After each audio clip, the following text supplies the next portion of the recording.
இந்த நிகழ்வில் பங்கேற்று நம்முடைய பெருமைக்குரிய அலைடா குவேரா அவர்களை வரவேற்று வாழ்த்தி பேசக்கூடிய ஒரு வாய்ப்பை எனக்கு வழங்கியமைக்காக மார்க்சிஸ்ட் கம்யூனிஸ்ட் கட்சியின் தலைவர்கள் அனைவருக்கும் என்னுடைய நெஞ்சார்ந்த நன்றியை உரித்தாக்குகிறேன். இது வரலாற்று சிறப்பு வாய்ந்த நாள். நம்முடைய என்னமெல்லாம் புரட்சி என்று சிந்திக்கிற போது நம்முடைய எண்ணமெல்லாம் சர்வதேச அளவில் நிறைந்திருப்பவர் குவேரா அவர்கள். எந்த வரம்பும் அவருக்கு இல்லை. வரம்பு கடந்த ஒரு சிந்தனையாளர், ஒரு அடையாளம்.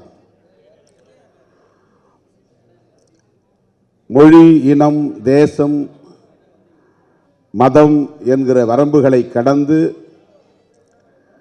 இளம் தலைமுறையினரால், ஜனநாயக சக்திகளால், இடதுசாரி சிந்தனையாளர்களால், புரட்சிகர சக்திகளால் நேசிக்கப்படக்கூடிய ஒரு மகத்தான ஆளுமை புரட்சியாளர் குவேரா அவர்கள். அவருடைய அன்பு மகள் இந்தியாவுக்கு வந்திருக்கிறார், அதிலும் தமிழ்நாட்டுக்கு வந்திருக்கிறார் என்கிற போது அவரே இங்கு வந்ததை போன்ற ஒரு உணர்வு, ஒரு சிலிர்ப்பு, ஒரு மகிழ்ச்சி.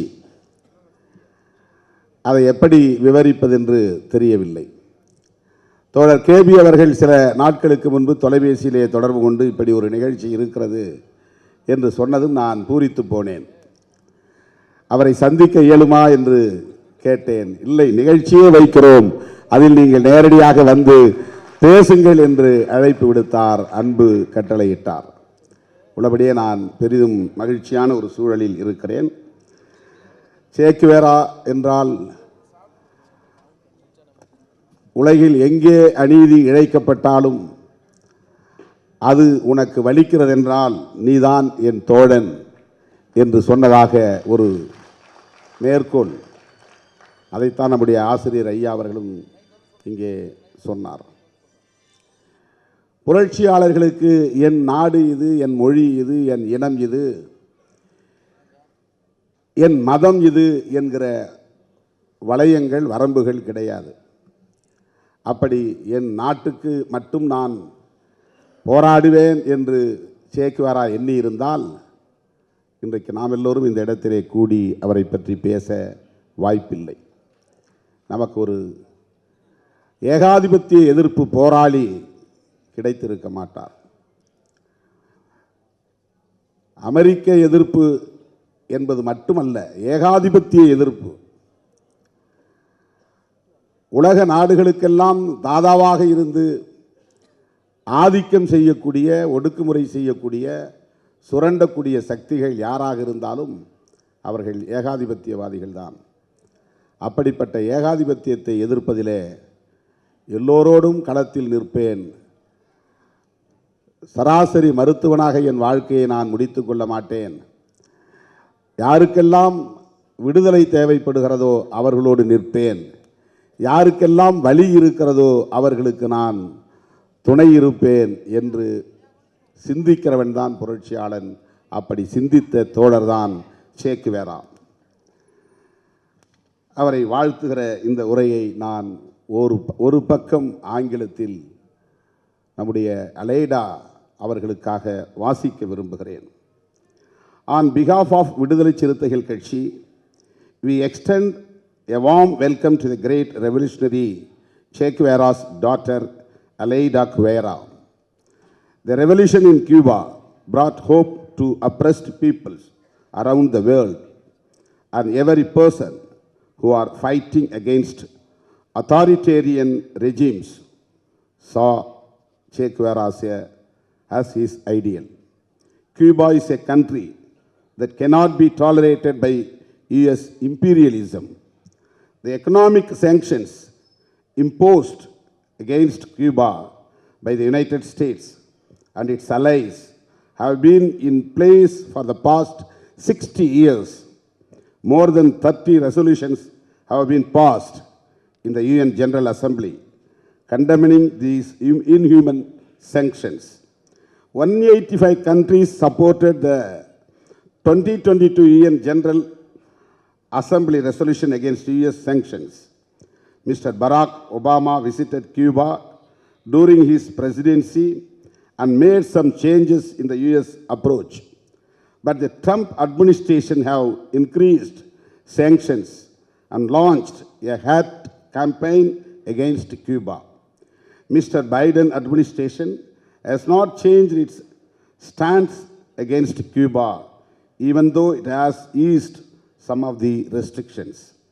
On behalf of VCK, we express our moral support to the Cuban government and to the Cuban people. Not only us, but everyone who fights against fascist rulers all over the world will be a friend of Cuba. After the completion of Cuban Revolution, revolutionary Che Guevara visited India in 1959. He met many people, including the then Prime Minister Jawaharlal Nehru, Defense Minister Krishna Menon, and his visit shows the good relations between India and Cuba.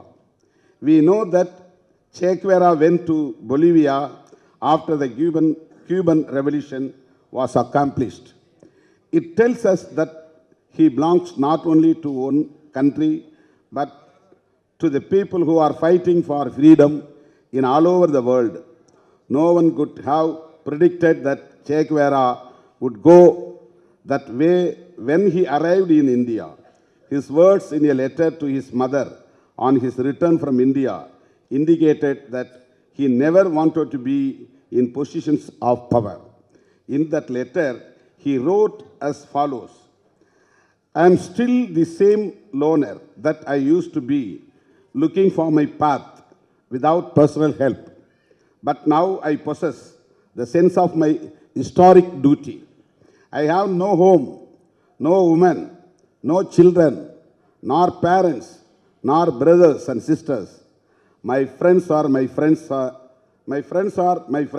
as long as they think politically like I do. And yet I am content. I feel something in life, not just a powerful internal strength, which I always felt, but also the power to inject others, and an absolutely fatalistic sense of my mission, which strips me of all fear. I don't know why I am writing you this. Maybe it is merely longing of Aleida. The wording of his letter shows how much love he had not only for the revolution, but also for his daughter Aleida. When we see Aleida, Che Guevara's beloved daughter, we feel as if we are seeing Che Guevara. Your visit is not only to raise support for the Cuban people, but also to convey a message. The message is, don't hesitate to give your life to fight dictators. We would like to inform you at this time that Che Guevara is the biggest driving force for us in our struggle against Sanadana forces that are transforming Indian democracy into a fascist state. Red salute to you. Our love to the Cuban government and the people of Cuba. தோழர்களே, Che Guevara இன்று இருந்தால் ஈழ விடுதலைக்காகவும் அவர் தன்னுடைய ஆதரவை வெளிப்படுத்தியிருப்பார். அவருக்கு எந்த வரம்பும் இல்லை. எங்கெல்லாம் ஒடுக்குமுறை இருக்கிறதோ அங்கெல்லாம் போர்க்குரல் எழ வேண்டும். எங்கெல்லாம் அநீதி இழைக்கப்படுகிறதோ அங்கெல்லாம் எதிர்ப்பு போராட்டம் வெடிக்க வேண்டும் என்பதுதான் ஒரு புரட்சியாளனின் விருப்பம். Che Guevara இருந்திருந்தால் வேங்கை வயலில் குடிநீரில் மனித கழிவை கலந்த கொடுமையை கண்டித்திருப்பார். இது கேவலம், இது அநாகரிகம், இது அநீதி, இதை எதிர்த்து குரல் கொடுத்திருப்பான். Che Guevara இருந்திருந்தால் இன்றைக்கு இந்த மண்ணில் நீடிக்கிற சாதிய வன்கொடுமைகளை எதிர்த்து, சனாதன சக்திகளை எதிர்த்து, RSS உள்ளிட்ட சங்பரிவார்களை எதிர்த்து போராடக்கூடிய சக்திகளுக்கு துணையாக இருந்திருப்பார். இப்படித்தான் நான் குவேராவை புரிந்து கொள்ளுகிறேன். அவருக்கு எந்த ஒரு எல்லையும் இல்லை. புரட்சிக்கு எல்லா வரம்புகளையும் தாண்டிய வலிமை உண்டு. அப்படிப்பட்ட ஒரு மகத்தான புரட்சியாளரின் குருதி வாரிசு நம் மண்ணுக்கு வந்திருக்கிறார். அவர் ஒரு புகழ்பெற்ற புரட்சியாளரின் பிள்ளை என்பதற்காக மட்டுமல்ல, அவருடைய கருத்துக்களை உள்வாங்கிக் கொண்டு அதிலிருந்து விலகாமல் ஏகாதிபத்திய எதிர்ப்பில் உறுதியாக இருக்கிறார். அந்த புலிக்கு பிறந்தது பூனையாகுமா என்பார்களே, அப்படி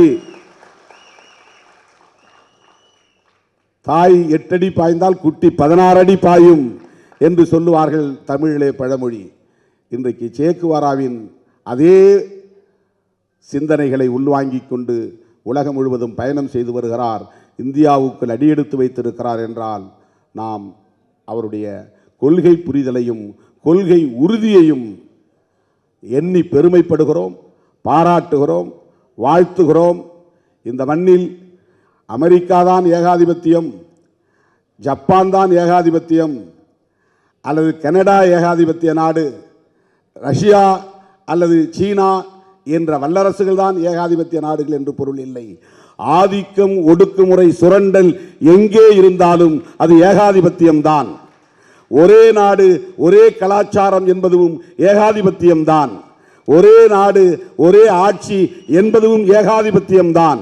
ஒரே தேசம் ஒரே கலாச்சாரம் என்கிற சங்பரிவார்களின் அரசியலை எதிர்த்து போராடினாலும் அதுவும் ஏகாதிபத்திய எதிர்ப்பு போராட்டம் தான் என்கிற புரிதலோடு குவேராவை நாம் போற்றுவோம், அவரை பின்பற்றுவோம், அவருடைய அருமை மகளை வாழ்த்துவோம் என்று சொல்லி வாய்ப்புக்கு நன்றி கூறி முடிக்கிறேன். நன்றி, வணக்கம். நக்கீரன் டிவிக்கு சப்ஸ்கிரைப் செய்யுங்கள். உங்கள் ஆதரவே எங்கள் பலம். ஆசிரியர்களுக்கு நண்பனாகவும் மாணவர்களுக்கு ஆசானாகவும் திகழும் தேர்வு வழிகாட்டி. ஒவ்வொரு பாடத்திற்கும் அனுபவமிக்க ஆசிரியர்களின் துல்லியமான தெளிவான விடைகள். CNC இருக்கு, தேர்வு பயம் எதற்கு? இது தீரன் பப்ளிஷிங் ஹவுஸ் விற்பனை வெளியீடு.